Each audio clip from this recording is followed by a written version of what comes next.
Bonjour à toutes et à tous. Le Swiss Open Geneva est le plus grand tournoi de tennis en fauteuil de Suisse. Il ne se limite cependant pas aux cours de compétition. À travers une tournée dans les écoles primaires du canton, l'événement va à la rencontre des élèves pour leur faire découvrir ce sport de manière concrète. Raquette en main, les enfants expérimentent le tennis en fauteuil tout en étant sensibilisés au quotidien des personnes en situation de handicap. Pour en parler, nous recevons dans cet épisode de Regards croisés Lisa Villaroche, responsable du projet Swiss Open Geneva, Michel Marie, responsable de la communication du Swiss Open Geneva, ainsi qu'Ali Kabir-Laleh, joueur de tennis en fauteuil roulant. Regards croisés.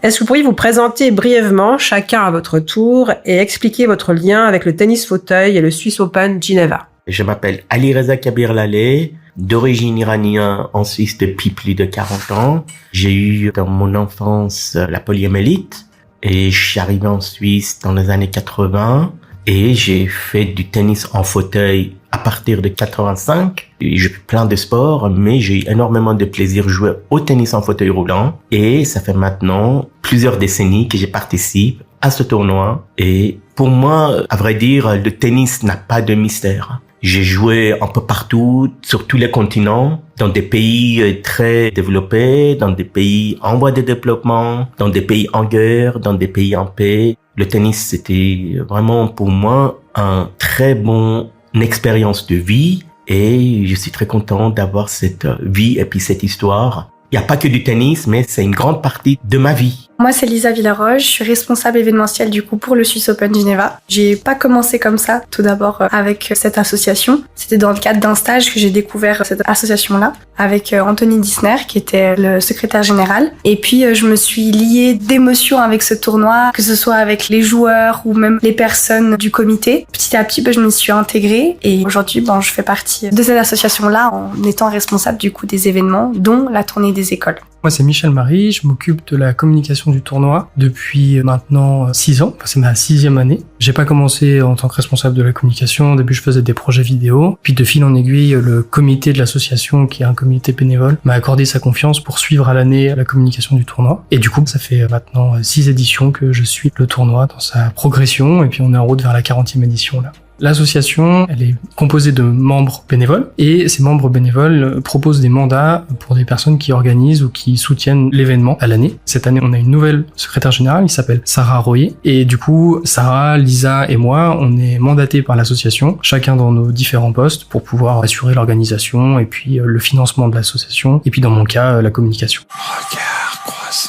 Quand on parle de sensibilisation au handicap par le sport, qu'est-ce que cela signifie pour vous? Avec une vue plus large, on revient dans le passé parce que c'était quelque chose de intégration, être dans la société. C'est dans les années 80, c'était comme ça. Et puis dans les années 90, ça a duré, mais à partir des années 2000, on a commencé à avoir des personnes en mobilité réduite, sport et performance. Parce que la société a évolué, les personnes en situation de handicap peuvent travailler, peuvent fonder une famille, avoir d'autres responsabilités. Et puis, il n'y a pas juste une vision de personnes à mobilité réduite, parce qu'il y a beaucoup de personnes en situation de handicap avec beaucoup de capacités, différentes capacités, qui peuvent faire du sport. On voit maintenant dans le monde d'athlétisme, ils font des courses pratiquement aussi rapides que des personnes en bonne santé, avec des matériaux ultra performants qui coûtent très cher, avec l'équipementier sportif qui les soutient, une bonne équipe diététiciens, des médecins, des entraîneurs. Après voilà, on vit dans une époque très prolifique pour toutes les activités pour des personnes à mobilité réduite. Et puis, on a de la chance d'être en Suisse, pour ma part à Genève, et puis c'est top. J'ai travaillé dans les années 80 aussi avec les premiers dirigeants et les premiers directeurs. Je me souviens toujours, il y avait un très bon monsieur directeur qui s'appelait René Bonnard. Et puis c'est ce directeur de tournoi qui était amoureux de tennis qui m'a entraîné en fait tous les après-midi après le travail. Et puis c'était fantastique parce que c'était un sport et puis j'ai beaucoup aimé. Regards croisés. Quand on parle de sensibilisation au handicap par le sport, qu'est-ce que cela signifie pour vous? Si je devais parler de la tournée des écoles, je pense que là on parle de sensibilisation pure et dure. C'est vraiment aller vers les tout petits pour vraiment expliquer ce que c'est le monde du handicap et même le monde sportif handicap. C'est pas parce que justement on se retrouve dans une situation où on est à mobilité réduite que le sport est terminé et que ça peut toujours continuer. Et de sensibiliser les enfants à un sport en fauteuil, je trouve que c'est ce qui est le plus pertinent en étant jeune, parce qu'on se rend pas compte tout de suite de ce qu'on peut faire en fait avec un fauteuil, et on croit qu'on est tout de suite réduit à ne plus rien faire, et puis finalement quand ils sont en contact avec des joueurs comme Ali, ou on a eu Raphaël Grémy aussi qui est venu durant cette tournée, ils sont fascinés par les choses qu'ils puissent encore faire malgré le fait qu'ils sont dans cette situation-là. C'est l'occasion de créer une proximité avec les différentes personnes qui participent à ces initiations-là. On a souvent pour objectif, quand on fait ce genre d'initiation ou de sensibilisation, c'est de briser une barrière. Peu importe la barrière, c'est souvent très personnel. Ces moments-là permettent de créer la proximité entre les enfants, les athlètes, les membres de l'organisation. C'est aussi ce que fait le tournoi. C'est vraiment 5 jours d'une extrême proximité avec le public, les ramasseurs de balles, les joueurs et les joueuses. Et du coup, c'est ça en fait qui fait qu'au bout de quelques minutes ou de quelques heures, on fait disparaître toute cette barrière-là et on passe un moment ensemble autour du sport. C'est le vecteur qui pour moi est le plus important dans ces moments-là. Pourquoi est-ce important pour un événement comme le Swiss Open Geneva de sortir du cadre du tournoi et d'aller à la rencontre des jeunes ? C'est vrai que le tournoi, comme il a 39 éditions bientôt à son actif, c'est une mécanique bien huilée, et du coup c'est un rendez-vous annuel, et pour nous, l'objectif c'était avec la tournée des clubs l'année dernière, où on est allé dans plein de clubs de tennis, et cette année la tournée des écoles, c'est de sortir de ce cadre du tournoi, qui est un rendez-vous annuel, et le rendre beaucoup plus connecté à la réalité des gens. Ça fait qu'on sort du cadre compétitif, c'est beaucoup plus ludique, et puis c'est beaucoup plus léger, donc ça permet de faire des superbes rencontres, de fidéliser les gens. Il y a beaucoup de clubs de tennis qui sont devenus des fervents supporters du tournoi et qui s'impliquent chaque année un peu plus. Voilà, c'est faire croître la communauté du Swiss Open Geneva. Regard croisé. Comment se déroule concrètement une session de sensibilisation dans une école ? On arrive avec notre matériel à l'école, on installe un petit peu tout, que ce soit le filet, les raquettes, le parcours en slalom, et puis du coup, ce qui se passe, c'est qu'on arrive, on était sur toutes les dates avec Michel, et puis de temps en temps avec Ali, et puis comme je disais avant avec Raphaël Grémion, et on commence avec un petit avant-goût de savoir est-ce qu'ils ont déjà fait du tennis, est-ce qu'ils sont déjà mis dans un fauteuil, etc. Donc on pose quelques petites questions, et ensuite on sépare la classe en deux pour 2 activités, où une, on va avoir des échanges avec le joueur en question, ils vont faire des échanges avec la raquette, tout d'abord debout, puis ensuite assis dans un fauteuil, qui voient un peu la différence, parce que des fois il y en a même qui ont jamais fait de tennis, donc déjà ils s'habituent, ils apprivoisent avec une raquette et une balle, et puis ensuite ils se retrouvent dans un fauteuil. Et il y en a qui ont ce truc-là où ils ont beaucoup plus de facilité, donc c'est assez drôle parce que ceux qui font du tennis arrivent à anticiper des fois la balle, où est-ce qu'elle va tomber, etc. Et on voit qu'une personne qui joue pas forcément au tennis a quand même plus de difficulté à être dans un fauteuil aussi. Mais donc c'est intéressant de voir comment ils évoluent sur le fauteuil aussi. Et on a une autre activité, comme je disais avant, avec un parcours en slalom pour qu'ils puissent diriger le fauteuil, parce que effectivement, Ali pourra en parler, mais sur un court, on est obligé de bouger avec le fauteuil assez rapidement quand même. Du coup, on leur teste le parcours pour plutôt bien faire des virages, etc., de bien manier le fauteuil, et puis ensuite, on arrive du coup à combiner les 2 activités parce que les 2 sont pertinentes pour jouer au tennis en fauteuil sur un court. Les enfants sont toujours enthousiastes et très très curieux, énormément. Ils ont une curiosité à poser des questions sur la vie des joueurs, à savoir aussi comment est-ce qu'ils ont eu leur accident, comprendre pourquoi les roues sont pas forcément droites comme un fauteuil classique, mais plutôt en biais. C'est le meilleur public, je trouve, parce qu'ils sont très curieux et ils ont envie de comprendre comment ça marche, et ils sont même enthousiastes à vouloir monter dans un fauteuil, donc c'est plaisant. Regard croisé.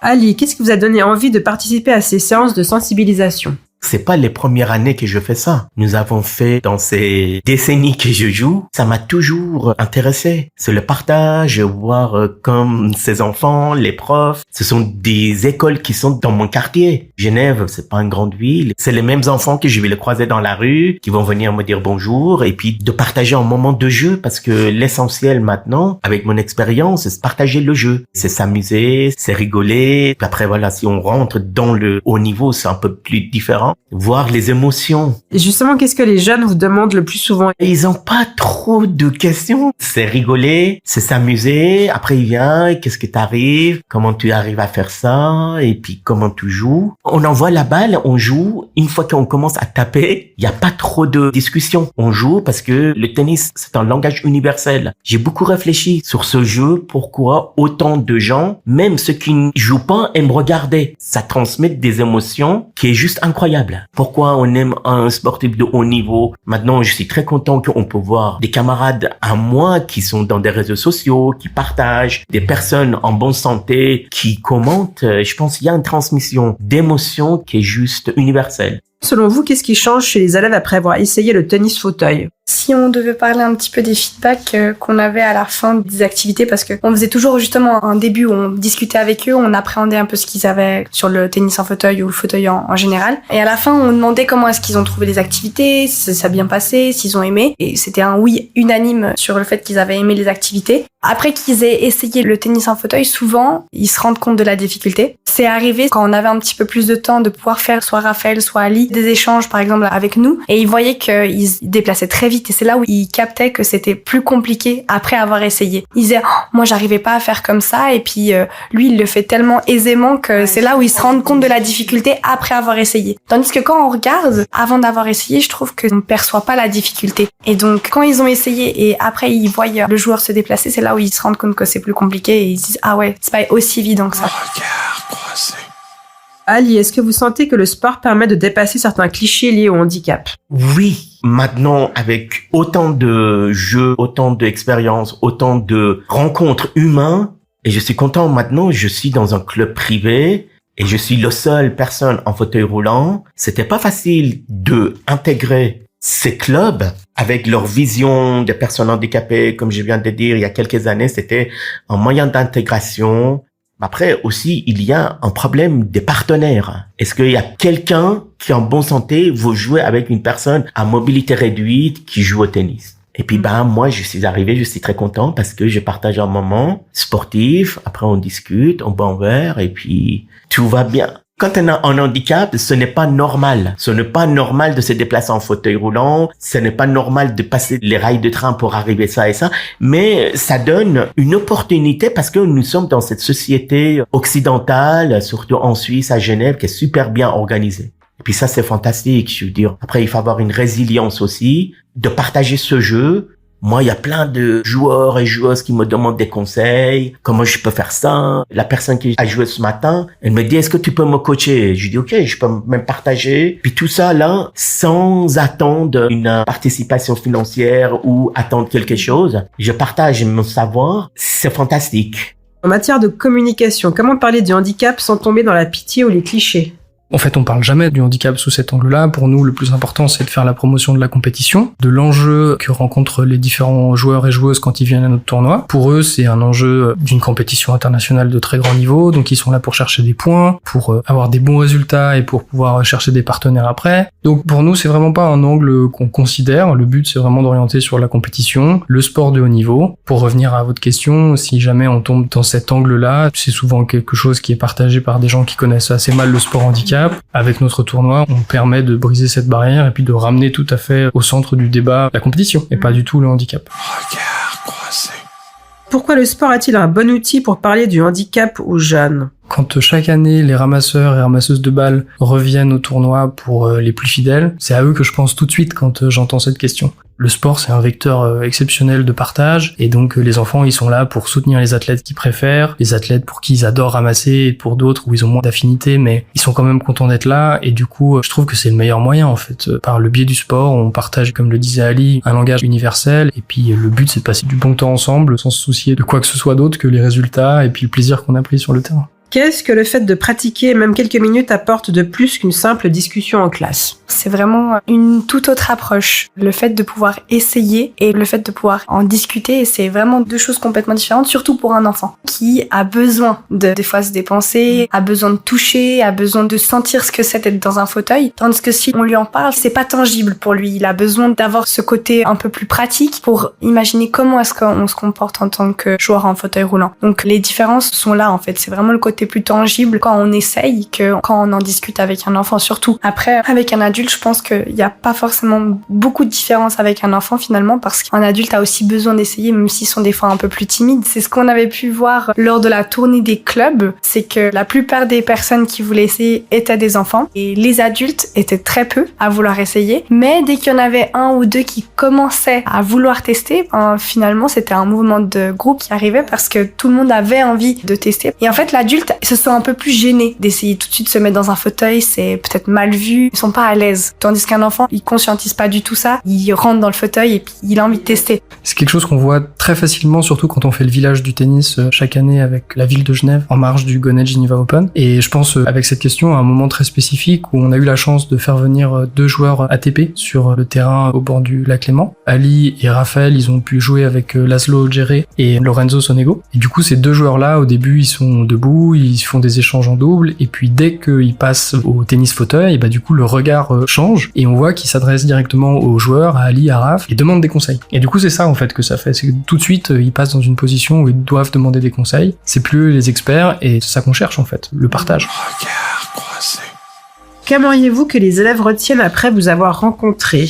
Beaucoup de plaisir. Déjà pour commencer, qui connaissent le tennis en fauteuil roulant, à retenir qu'on n'est pas forcément réduit à ne rien faire malgré qu'on ait un handicap ou une situation qui nous arrive même pour une courte durée. Non, c'est vraiment un tout, c'est un échange, du plaisir, pouvoir aussi faire connaître le Swiss Open, leur donner envie de devenir ramasseur de balles aussi même pour le tournoi. Il y en a plein qui sautaient de joie quand on leur disait qu'ils pouvaient devenir ramasseurs de balles auprès du Swiss Open. Et puis on a 2 super responsables des Ball Kids au Swiss Open qui se donnent à cœur joie de leur transmettre ça, donc c'est vraiment chouette. Je pense que ça fait aussi le job. Les enfants sont hyper enjoués et c'est ça qui est chouette. Est-ce que les élèves sont parfois surpris par le niveau physique nécessaire? Oui et non, parce que à cet âge-là, c'est pas très clair qu'est-ce qu'on doit avoir pour être un joueur de tennis. Parce qu'un joueur de tennis, ce qu'on voit de très très haut niveau, c'est vrai que ça se construit à l'âge de 7 ans, mais quand on va dans ces écoles, c'est vraiment un moment d'émerveillement. De voir 3-4 fauteuils roulants, avoir une raquette à la main, envoyer la balle de l'autre côté. Je pense pas qu'à ce moment-là, elle ou il se pose beaucoup de questions. Puis l'essence du jeu du tennis, c'est vivre le moment présent. Puis ce moment de présent avec les enfants, c'est vraiment présent. C'est ultra présent. On est là et puis on envoie la balle de l'autre côté. Tous les ingrédients sont là pour passer vraiment un très très bon moment. Quel est le retour des enseignants? Les enseignants ont tous adoré. On était limite déçus à la fin parce qu'on ne pouvait pas leur proposer plus de tournées des écoles. D'ailleurs, on remercie énormément le DIP déjà de nous avoir donné l'opportunité d'avoir pu aller dans 6 écoles différentes. Mais c'est vrai que je me rappelle de l'école du Mail à Plein Palais où on avait une prof qui nous disait qu'elle était très heureuse d'avoir pu participer à cette tournée, mais elle me demandait si on allait pouvoir revenir la semaine prochaine avec d'autres classes parce que d'autres enseignantes avaient envie qu'on revienne pour tester avec leurs élèves et malheureusement on était un petit peu triste de leur dire que c'était pas possible. Franchement, ça me donne envie de vouloir continuer à aller dans d'autres écoles. C'est pas comme s'il en manquait des écoles ici sur Genève, il y en a énormément et de pouvoir sensibiliser d'autres enfants en fait. Regard croisé. Quelle place ces actions de sensibilisation occupent-elles dans le projet global du Swiss Open Geneva? On va dire que c'est l'essence du tournoi qui le fait vivre durant l'année. Parce que c'est vrai qu'il vit beaucoup lors du tournoi, mais durant l'année, on n'entend plus trop parler du Swiss Open et je trouve que c'est ça qui le fait un peu vivre durant l'année avec des activités telles que la tournée des écoles. Dans quelques semaines, on va participer à Unisport qui aura lieu au Parc des Évaux. C'est ça qui fait qu'on a un petit moment où on a chacune des activités durant l'année qui fait vivre encore le tournoi du Swiss Open et donc ça a une très grande place et je trouve ça a une grande importance pour maintenir cette essence. Quel message souhaitez-vous transmettre au public, aux écoles et aux partenaires à travers ces actions? Le but, comme le dit Lisa, c'est de pouvoir diffuser les valeurs du tournoi à l'année. Les tournées du Swiss Open, que ce soit celles dans les clubs de tennis ou celles dans les écoles, c'est progressivement de trouver la recette qui fait qu'on arrive à faire de la sensibilisation par le sport au handicap. Et ça, toute l'année, pas que avec le tournoi. Parce que le tournoi, c'est un super vecteur, mais en termes de temps, c'est un peu trop concentré. Et du coup, quand on fait la tournée des écoles, cette année par exemple, c'est pouvoir montrer à nos partenaires qu'on est capable d'organiser plein d'autres activités toute l'année et qu'on a besoin de leur soutien pour ça. C'est pouvoir montrer à la communauté du Swiss Open qu'on ne s'arrête pas qu'au tournoi et que le but c'est vraiment d'aller plus loin dans nos missions. C'est un peu ça qui se cache derrière cette initiative. Regard croisé. Pour terminer, qu'aimeriez-vous dire aux personnes qui hésitent encore à venir découvrir le Swiss Open Geneva? Je vais commencer parce que j'ai une petite idée derrière la tête. À chaque fois qu'on finit une tournée des écoles, on a toujours un problème, c'est qu'on doit faire descendre les enfants des fauteuils parce que beaucoup veulent rester sur les fauteuils et y passer des heures à jouer entre eux. C'est une petite blague, mais c'est un problème récurrent. Le but, c'est que c'est un sport ludique, drôle, intéressant, avec plein de compétitions si on se débrouille bien et qu'on s'entraîne. Ali, tu disais que t'avais peu de partenaires, mais du coup, c'est aussi un sport auquel certains valides jouent. Guillaume Cetre, qui est responsable du programme sparring avec nous au Swiss Open, il joue en fauteuil alors qu'il joue aussi conscient valide. Et pour lui, c'est un sport comme un autre. Il adore s'entraîner, progresser. Le message, c'est que c'est un sport. On est là pour s'amuser, partager des bons moments. C'est surtout ça. Je suis un petit peu tombée sous le charme de cette association et du tournoi. C'est un peu comme un coup de foudre. Je m'y attendais pas parce que je ne connaissais pas. J'ai juste vécu une semaine avec eux et j'ai été transcendée d'émotions, que ce soit au niveau du sport ou de l'énergie des joueurs, du comité. Je trouve que ce tournoi, il mérite d'être vu juste pour l'énergie qu'il transmet. C'est un moment de partage, c'est un moment de joie et quand il y a du soleil, c'est encore mieux. Donc voilà. J'aimerais que ce tournoi dure le plus longtemps possible et que je puisse jouer le plus longtemps possible au tennis. Je connais toutes les coulisses de ce tournoi. J'ai participé du début jusqu'à présent. Longue vie. Et puis je suis très content de la nouvelle génération, des personnes qui organisent d'une manière professionnelle, soit bénévole. Et puis surtout l'évolution du matériel, le niveau de jeu du tennis. Puis pour les amoureux de tennis, c'est génial. Des personnes qui jouent, qui étaient au début un peu restreints par rapport à une personne en fauteuil, etc. Il vient, il nous regarde, après il nous admire, puis je trouve c'est génial. Il faut être visible, et puis il faut être persévérant, et puis c'est vrai que c'est un sport qui est compliqué. Toutes les personnes à mobilité réduite ne sont pas en mesure de jouer et d'avoir ces genres d'émotions, et puis toutes les personnes qui peuvent être en situation de handicap de jouer du tennis en fauteuil, qu'ils essayent, qui s'amusent, qui prennent beaucoup de plaisir, soit en privé, soit en club, soit en voyageant. Regard croisé.